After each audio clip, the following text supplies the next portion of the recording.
Hello students, আজি আৰম্ভ কৰিম the integral of the form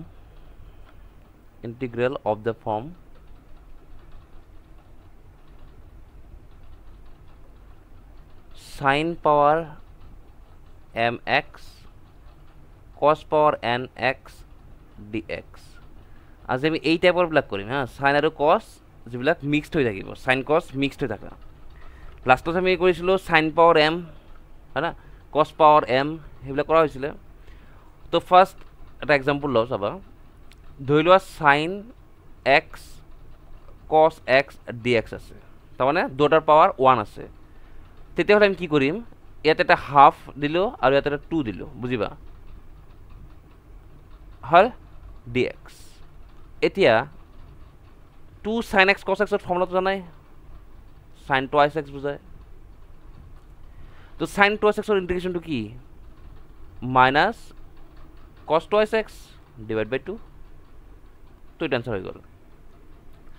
or চাবা আমার ইয়াতে আছে sin x cos x dx, যদি আমি sin x ক z ধৰো তেতিয়াহলে cos x dx মিলি dz হ'ব, তেতিয়াহলে আনসাৰটো হ'ব z স্কয়াৰ ডিভাইড বাই 2 আৰু z মানে কি গলো sin x, তো আনসার হৈ আছে sin square x divide by 2 plus. তো এটু কৰিব পাৰিবা, দুটা মেথড কাৰেক্ট, ঠিক আছে, দুটা কৰিব পাৰিবা, বুজি পালা নে? ধৰি লও এবাৰ আছে sin square x cos square x এইদৰে আছে, ঠিক আছে, এটু কৰিব লাগে। তো ইয়াৰ কাৰণে আমি কৰিম কি 1/4 মাল্টিপ্লাই আৰু 4 মাল্টিপ্লাই এইখিনি কৰি দিলো dx হল। তেতিয়াহ'লে চাবা এইখিনি লিখিব পাবা 2 sin x cos x whole square আৰু ভিতৰখিনিৰ ফৰ্মুলাটো জানা, sin twice x বুজায় dx, এইখিনি পালো। এতিয়া লাষ্ট ক্লাছত আমি কৰিছিলো কি sin স্কয়াৰৰ ফৰ্মুলাটো কৈছিলো না, sin স্কয়াৰ কেনেকৈ কৰিব লাগে, যদি পাৱাৰ ইভেন থাকে তেতিয়াহ'লে কৰিছিলো। তো ইভেন পাৱাৰ থাকিলে আমি লিখিছিলো কি 1 minus cos twice x, এটো 4x হৈ যাব ডিভাইড বাই 2, এটো ফৰ্মুলা আছিল, ঠিক না, এটো ফৰ্মুলা আছিল নাই। এতিয়া 1/8 হৈ গল, ভিতৰত আছে 1 minus cos 4x dx, so 1/8, ঠিক আছে, 1/8 তাৰপিছত হ'ব 1 ৰ ইন্টিগ্ৰেশন x আৰু cos ৰ ইন্টিগ্ৰেশন হ'ব sin 4x divide by 4 plus হৈ গল, ঠিক আছে, এখানলৈকে বুজি পাইছে এখানলৈকে। নেক্সট এতিয়া নাম্বার 3 ধৰি লোৱা আছে এবাৰ sin cube twice x cos cube twice x dx ধৰি লোৱাটো আছে। তো আমি ইয়াতে কি কৰিম 1/8 মাল্টিপ্লাই কৰিম, হল 1/8 মাল্টিপ্লাই কৰাৰ পিছত ইয়াতে আমি কৰিম কি 8 ইয়াতে মাল্টিপ্লাই হ'ব, তাৰমানে আমি লিখিব পাৰি 2 sin twice x cos twice x whole cube, so 1/8 এটো হ'ব তোমাৰ এটো sin 4x হৈ যাব না, 4x হৈ যাব, এখিনি পাবা। এটা লাষ্ট ক্লাসে কৰিছিলো ওড পাওয়াৰ থাকিলে কি কৰিব লাগে কৰা হৈছিলে। তো ওড পাওয়াৰ কাৰণে তোমালোকক দুটা ফৰ্মুলা কৈছিলো, এটা মেথডত কৈছিলো যে ওড থাকিলে এটা dx ৰ লগত ৰাখি বাকিখিনি ইভেন কৰিব লাগে, হেটো এটা মেথড কৈছিলো। কিন্তু ইয়াক তুমি অলপ ইজিলি কৰিব পাৰিবা, আৰু এটা মেথড কৈছিলো তোমালোকক sin thrice x ৰ ফৰ্মুলা এপ্লাই কৰি, sin thrice x ৰ ফৰ্মুলাটো এপ্লাই কৰি, তো এটো পাইছিলা না যে 3 sin x minus 4 sin cube x, এই ফর্মটা পাইছিলা। লাস্টে কইছিল এখানে না যে sin cube x এর ভ্যালুটো ইয়ার পৰা উলিয়াই বহাই দিয়ে আনসাৰটো কৰিব পাৰব। তো আমি এইটো মেথড এপ্লাই কৰি চাও, sin cube x এৰ ভ্যালু সোয়া ইয়াৰ পৰা কি আহে 3 sin x minus sin thrice x whole divide by 4। তো ইয়াতে তুমি যদি বহাই দিয়া বুজিবা হোল ডিভাইড বাই 4 হ'ব 3 sin x মানে 4x minus sin চোৱা থ্ৰাইছ এক্স আছে চাবা এইখিনিত থ্ৰাইছ এক্স আছে তাৰমানে 3 ডাবল হ'ব 3 গুণ হ'ব তাৰমানে 3 গুণ হ'লে কিমান হ'ব 12 ক্লিয়াৰ বুজি পাইছা কেনেকৈ তো 1/32 dx আছে 3 sin 4x ইন্টিগ্রেশন হবো minus cos 4x whole divided by 4 है ना 4x multiply হচ্ছে whole divided by 4 এই 4 টো কিন্তু বাহিৰত লৈছো এই 4 টো কিন্তু বাহিৰত গুছি গৈছে এটোৰ কথা কোৱা নাই মই কৈছো sin 4x ৰ ইন্টিগ্ৰেশন কি minus cos 4x by 4 একেদৰে এটো হ'ব তোমাৰ minus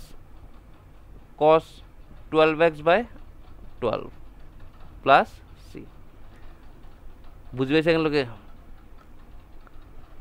এতিয়া হৈ গল মাল্টিপ্লাই কৰি দিলে হৈ গল আৰু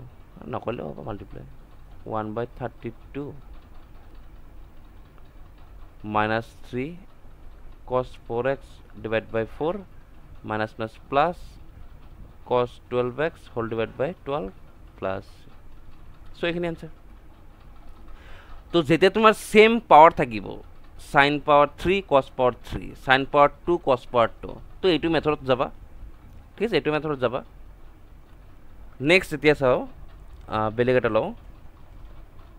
যদি sin power 4 cos power 4 থাকে পারিবা তো না sin power 4 cos power 4 একে হ'ব 1/16 মাল্টিপ্লাই কৰিবা 1/16 মাল্টিপ্লাই কৰিলে 4 কি 2 power 4 আহি যাব তো তাৰে পৰা তুমি এটো উলিয়াব পাৰিবা হ'ব তো নেক্সট লিখিবা কিমান হ'ব एग्जांपल 4 নম্বৰ লিখা 4 নম্বৰটো লিখিবা এবাৰ যে ইন্টিগ্ৰেশন sin ধৰিলোৱা 4 আছে আৰু cos x আছে dx আছে ধৰিলোৱা এটো আছে এবাৰ মিক্সড আছে না sin cos sin আৰু cos মিক্সড হৈ আছে তো তো এতিয়া আমি ইয়াৰ পৰা উলিয়াম এখিনি আনসাৰ চাবা বুজি পাইতো ইয়াতে dx ৰ লগত cos x আছে হয়না dx ৰ লগত cos x আছে তো তুমি ইয়াৰ পৰা এটা আইডিয়া কৰিব পাৰিবা কি যদি মই sin x ক z ধৰি লও sin x ক z ধৰি লও তেতিয়া হলে cos x dx মিলি তো dz পাই যাম সো এইখিনি আমি কৰিম কি z পাওয়াৰ 4 হ'ব আৰু বাকিখিনি মিলি dz হ'ব গতিকে आंसर হৈ গল z power 5 divided by 5 so answer হৈ যায় sin power 5x whole divided by 5 plus বুঝিছ না ধৰিলো আছে sin power ধৰিলো 7x আছে হ্যাঁ sin power 7x আছে আৰু এই পিন ধৰিলো cos cube x dx আছে বুজিবা ইয়াতে আমি কৰিম কি যে এই sin power 7x আছে থাকক cos square x লিখিলো আৰু cos x লিখিলো হল এতিয়া sin power 7x এটো লিখিবা 1 minus sin square x আৰু এটো আছে cos x dx এতিয়া তুমি যদি sin x ক z বহাই দিয়া তেতিয়া হলে cos x dx এখানে মিলি dz পাই যাবা sin x মানে z তো z power 7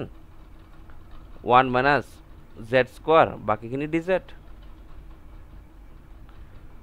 তো z power 7 multiply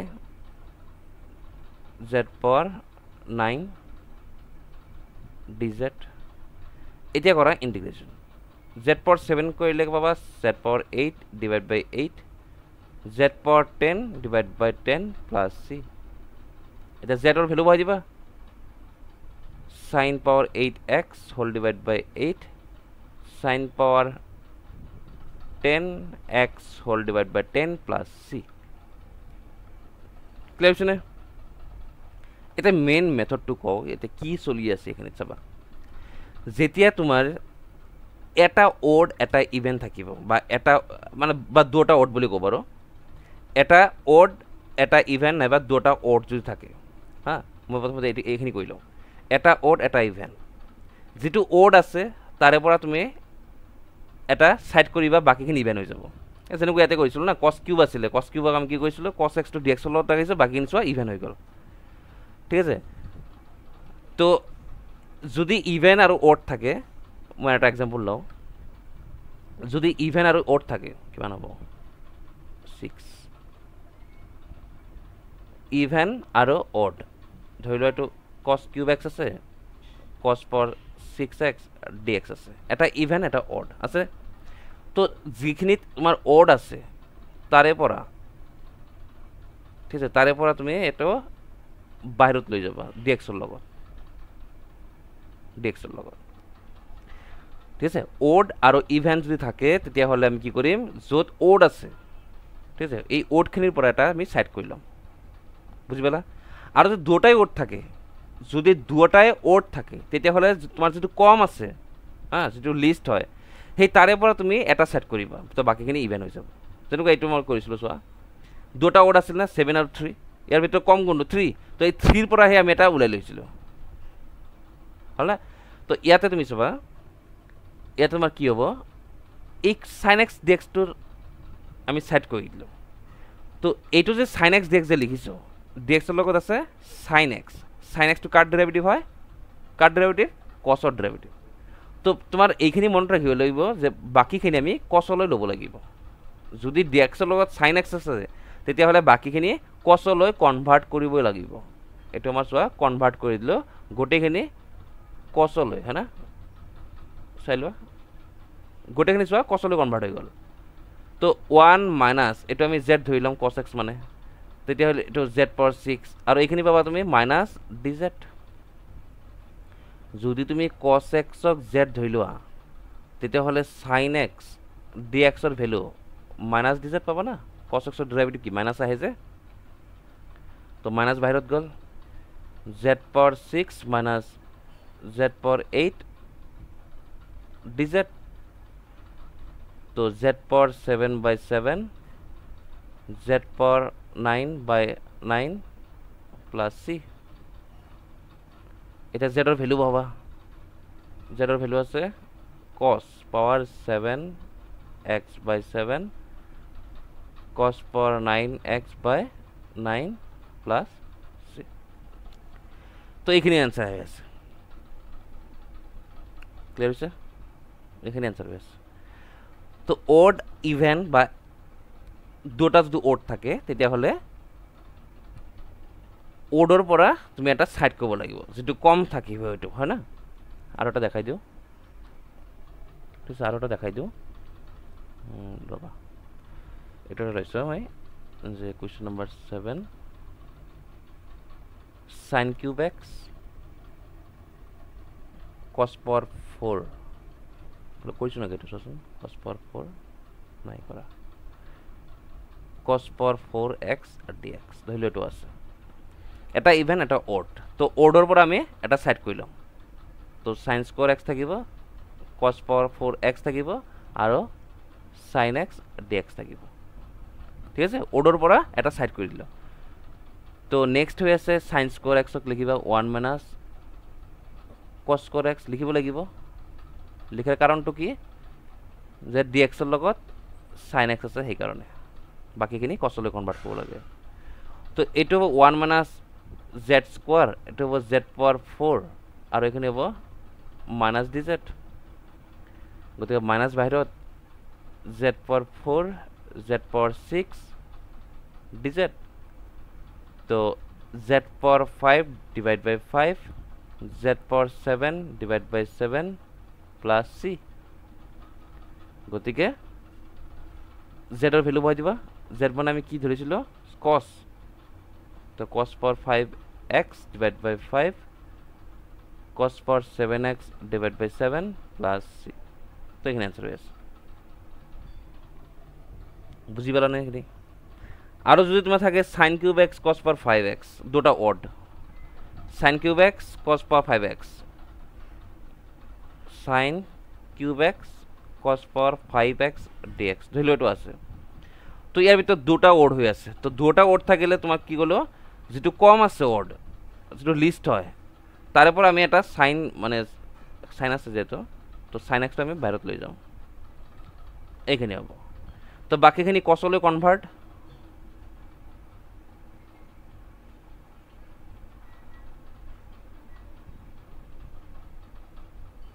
হল তো 1 মাইনাস জেড স্কোয়াৰ এটা হ'ব জেড পাৱাৰ 5 এটা হ'ব মাইনাস ডি জেড একে হৈ আছে ন গতিকে এটো হৈ আছে জেড পাৱাৰ 5 আৰু এখিনি হৈছে Z power 7 D Z minus 2 বাহিৰত এটা জেড পাৱাৰ 5 মানে কি হ'ব জেড পাৱাৰ 6/6 আৰু এটা হ'ব জেড পাৱাৰ 8/8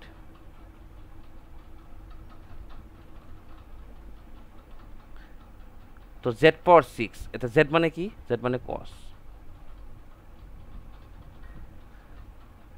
পাৱাৰ 8/8 হৈ গ'ল ক্লিয়াৰ হৈছে নে